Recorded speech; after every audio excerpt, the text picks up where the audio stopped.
Let's have a look at how we can get SOLIDWORKS files into the manufacturing cell we created in our previous NC shop floor programmer tutorial.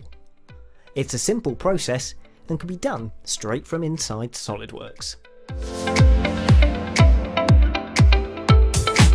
We've opened an assembly and locked the file to us, assigning ourselves a stock, a fixture and the part.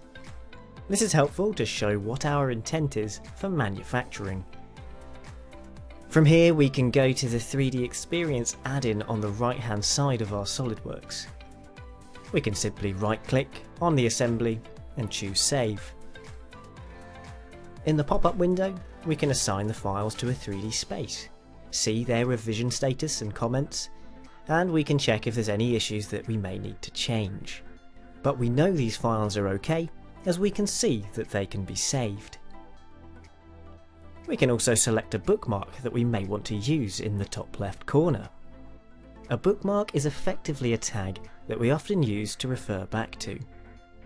In this case, we'll select an existing bookmark and apply it to all. That bookmark is then assigned to everything here, making it easier for us to find inside the 3D Experience platform later.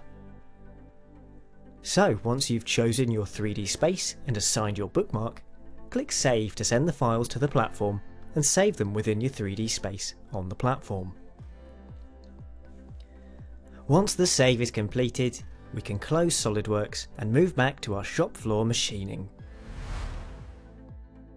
We'll click Import Product and search for the full file name, a partial part of the file name, or a string within it.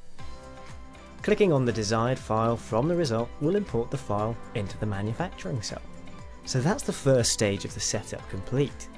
Watch the next tutorial in this series to learn how to create your own CNC machines and define your products.